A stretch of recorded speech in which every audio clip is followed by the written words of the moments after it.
America in the mid-19th century is caught in a whirlwind of change.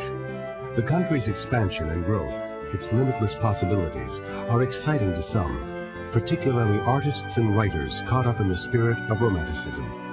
In art and literature, even in politics and economics, American intellectuals commit themselves to the liberation of the human spirit.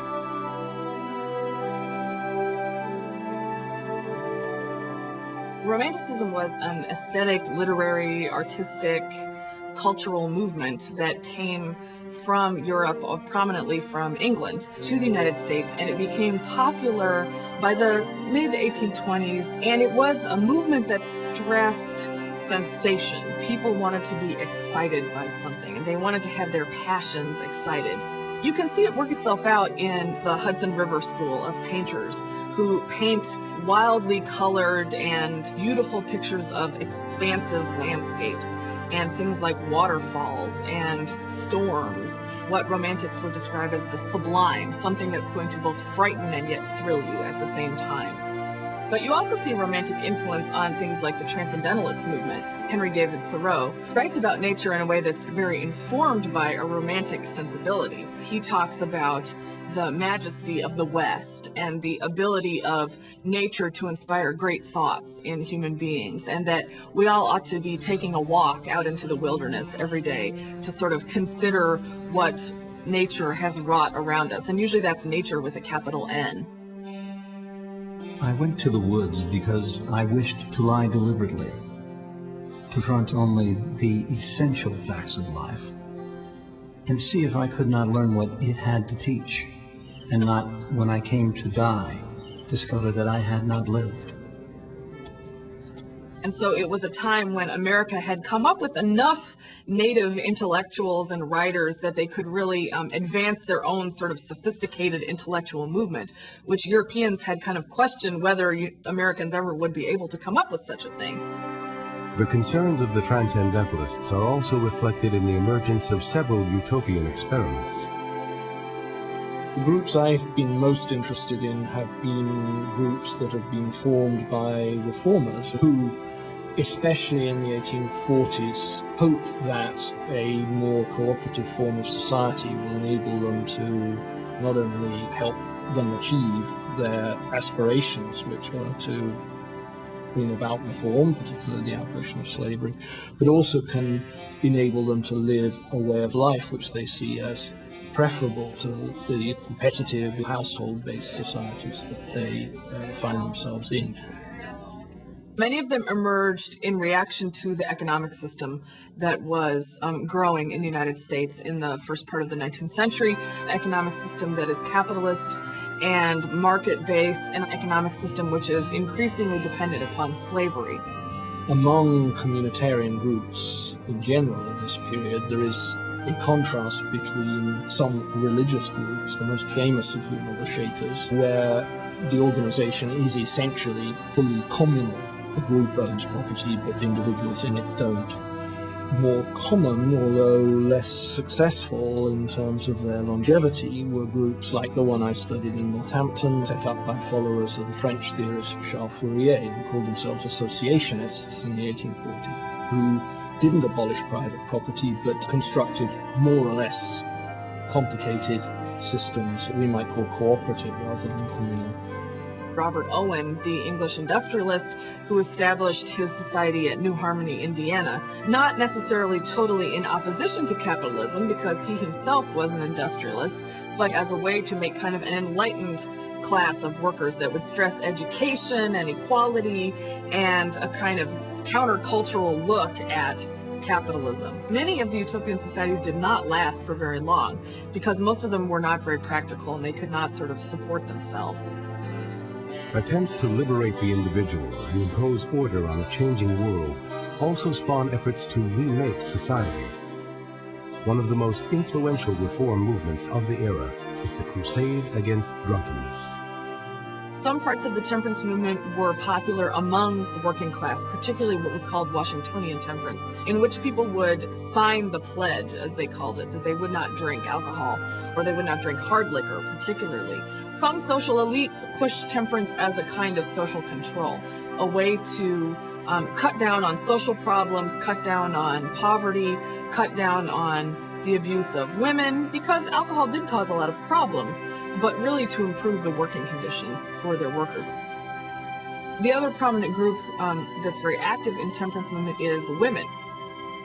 The religious revivals of the 1820s and 1830s are very critical to bringing women into reform movements because as mothers and as wives, they are concerned about habits such as drinking and intemperance.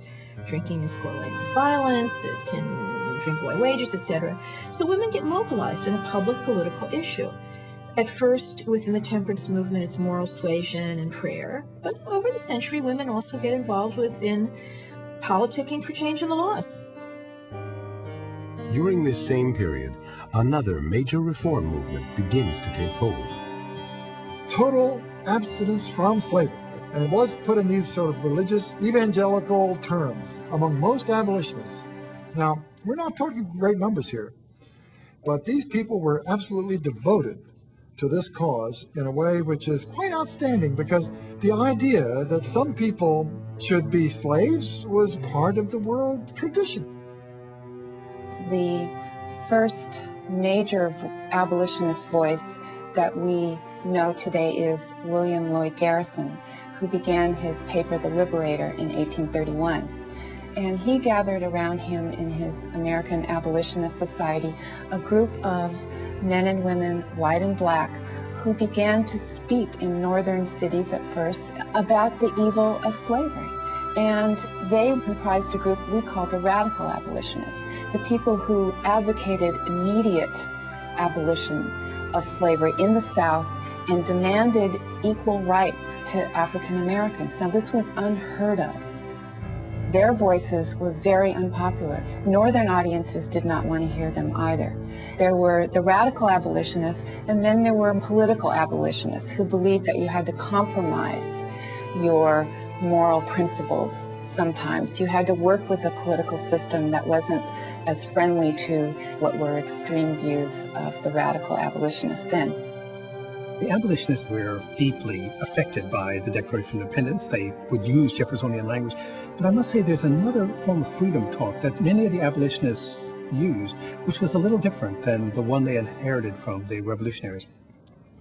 And that was the idea that what persons were endowed with was not just rights, something hard and tangible, a sphere that couldn't be invaded, but that people were endowed with the capacity to grow to their full humanness, that they had a kind of sacredness, they had a potential, they had possibilities of fulfillment.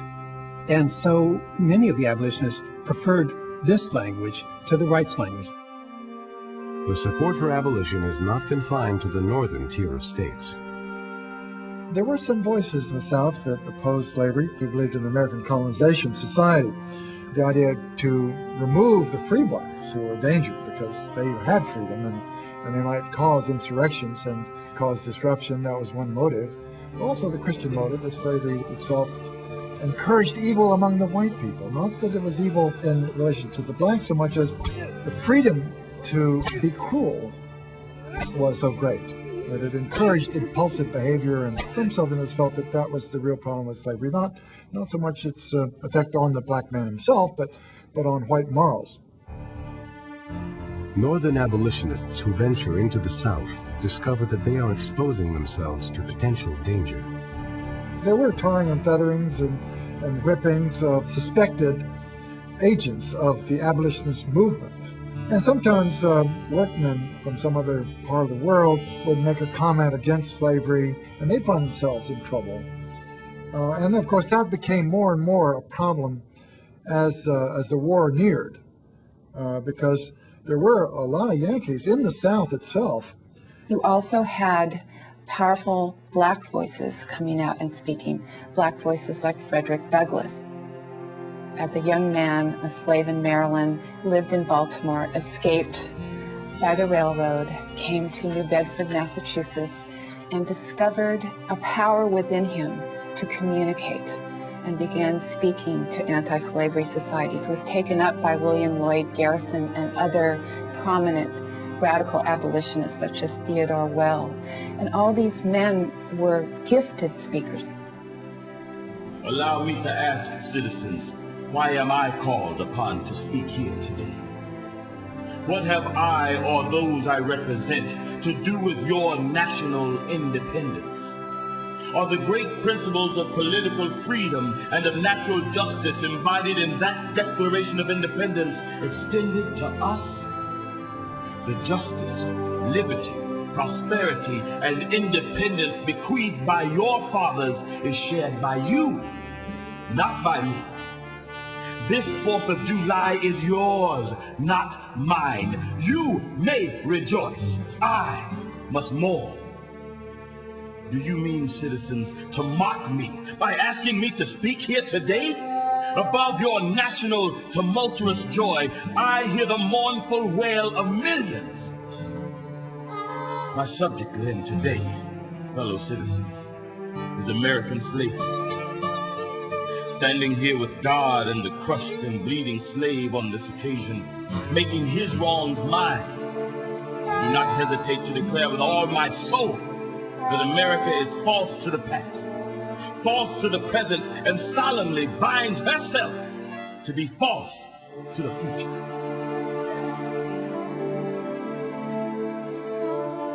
The abolitionists were able to bring this cause into the public mind by publicity. And in 1835, not long after they started their movement for immediate abolition, they sent out hundreds of thousands of pamphlets into the South, into the North, every little corner of the country they could find. And when these pamphlets arrived in the South, of course, there was an uproar. These people are incendiary. They're trying to raise the slaves up against us. And they really reacted in the most violent sort of way.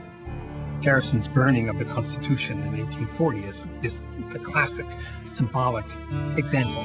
Imagine if the protesters against the Vietnam War had not just simply burned their draft cards, but burnt the Constitution, and began to realize how extraordinary this act was. But as he saw it, when it came to a contest between the property rights of the slave owners and the human freedoms, the human dignities, the human possibilities of the slave, rights language was not enough. And really, it was the first time that many white Northerners even thought about black people as human beings, of slaves as human beings, because they might not have liked slavery, and they wouldn't want their children to grow up working next to a slave or within a slave system, but they didn't really think about the horror of slavery, the fact that it erased your humanity, that not only was your body property, but your mind was erased. It was against the law to learn how to read and write. And that's something that Frederick Douglass wrote so beautifully about, was that for him, it wasn't just about the beatings and the whippings and the work, the terrible work of slavery. It was that your mind was not allowed to develop. I wouldn't say that abolitionism was ever a popular movement, but in the North, in contrast to the South, they were allowed to speak. And people, particularly women, listen. They begin to form the rank and file of the abolitionist movement, as well as the temperance movement.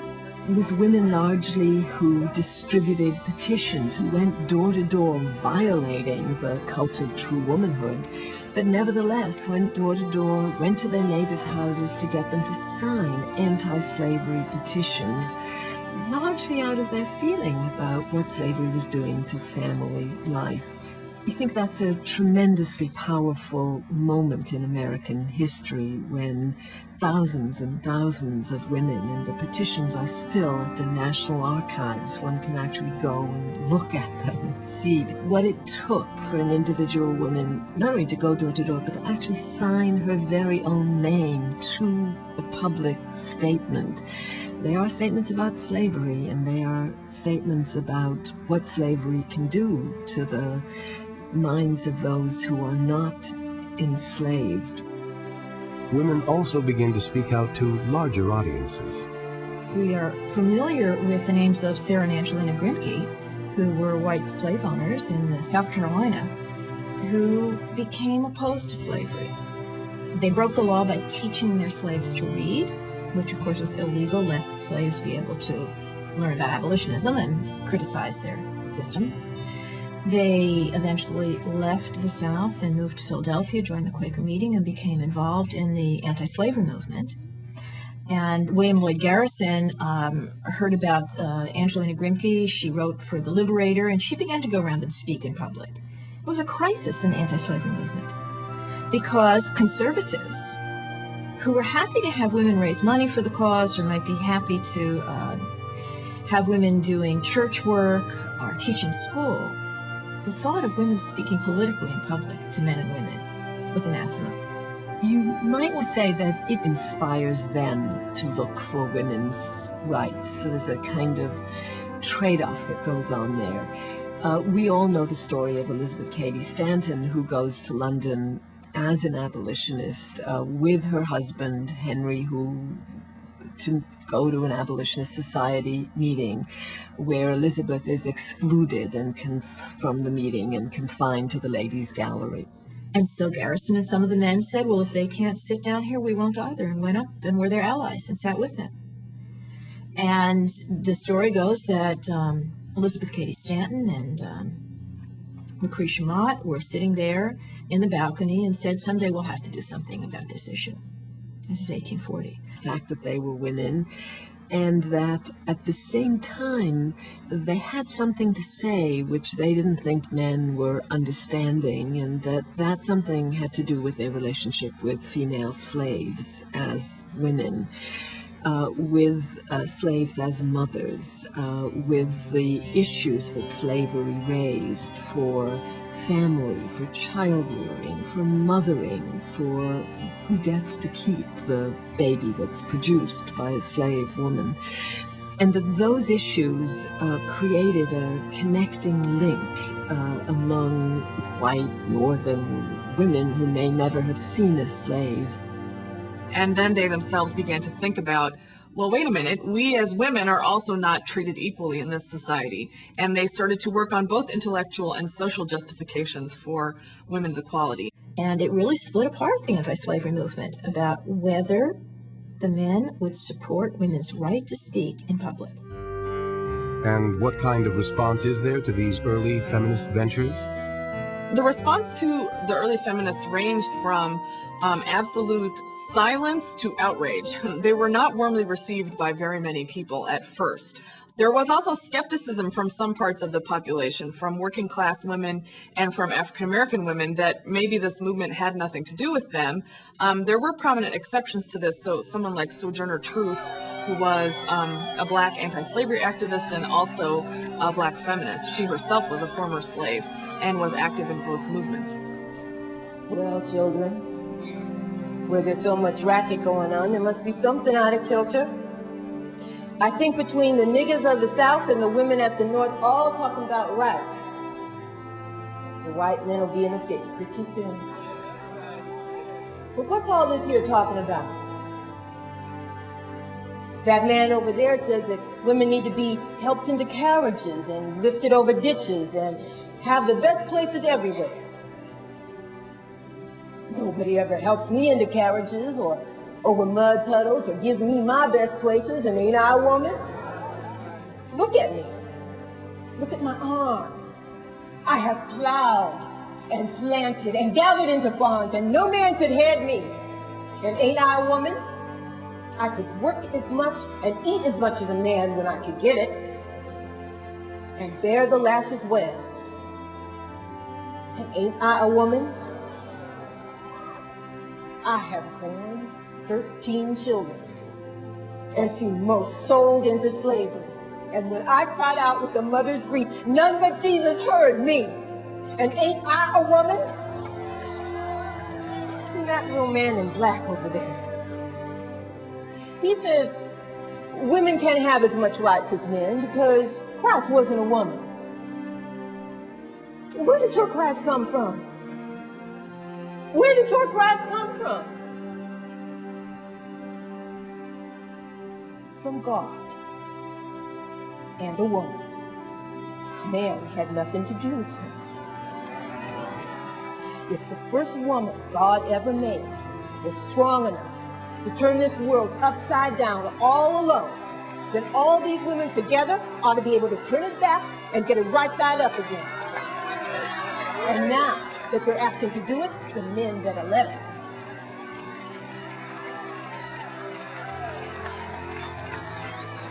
I'm much obliged to you for hearing me. And now old Sojourner has nothing more to say. And then in 1848, Stanton and Maud happened to be living in upstate New York near Seneca Falls. And they put an ad in the newspaper and called for a meeting about women's rights. And they're so really careful about their behavior that they don't feel women should run this meeting. And Frederick Douglass, the abolitionist and former slave, runs the meeting. He's going to chair it. And 350 or so men and women show up in their carriages on this hot summer day in 1848 in Seneca Falls, New York, to talk about the rights of women. And they drafted a statement called the Declaration of Sentiments, which put forth their program in the language of the Declaration of Independence, calling for equality for men and women. The Declaration of Sentiments began that all men and women are created equal. The history of mankind is a history of repeated injuries and usurpations on the part of man toward woman, having in direct object the establishment of absolute tyranny over her. To prove this, let facts be submitted to a candid world. He has never permitted her to exercise her inalienable right to the elective franchise. He has compelled her to submit to laws in the formation of which she had no voice. He has withheld from her rights which are given to the most ignorant and degraded men, both natives and foreigners. He has made her, if married, in the eye of the law, civilly dead. He has taken from her all right in property, even to the wages she earns. He has endeavored in every way that he could to destroy her confidence in her own powers, to lessen her self-respect, and to make her willing to lead a dependent and abject life. Now, in view of this entire disfranchisement of one half of the people of this country, and because women do feel themselves aggrieved, oppressed, and fraudulently deprived of their most sacred rights, we insist that they have immediate admission to all the rights and privileges which belong to them as citizens of the United States.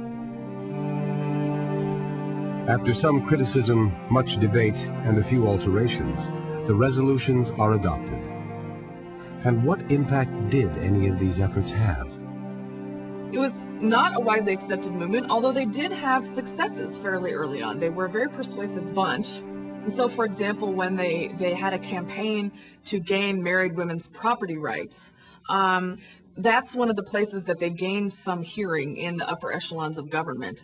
And some states, including New York State, moved even in the 1850s to overturn older laws that disallowed married women from holding property. So they didn't get very far, let's say, in terms of voting very early on, but in terms of other rights, legal rights, divorce rights, custody rights over children, they were able to gain a slightly more sympathetic hearing. The anti-slavery movement also has its political dimension. The force of the moral argument against slavery was weakened as it got more political because of the fact that most Northerners didn't want to break up the Union because of slavery at this time. They just wanted things to go their way, of course, as the Southerners wanted things to go their way. But there began to be a number of men, and it was all men at this time, of course, in our national and state legislatures, who took the anti-slavery position quite strongly. And they mostly clustered around New England, and John Quincy Adams is a perfect example of that. They were mostly in the Whig Party. They were politicians who were interested in everything for their voters. They were interested in promoting economic advancement. They were interested in benefiting their own state and their constituents. But when it came to discussion and debate about slavery, they were on the negative side. They were on the side that wanted to end slavery in the territories, for example. So yes, there were a number of prominent Whigs who did not like slavery and could be said to be somewhat affiliated with abolitionists. Only a small number of people accept the abolitionist position that slavery must be eliminated in a single stroke. But the crusade that has been launched, and that thousands of committed men and women will keep alive for 3 decades, is a constant reminder of how deeply the institution of slavery is dividing America.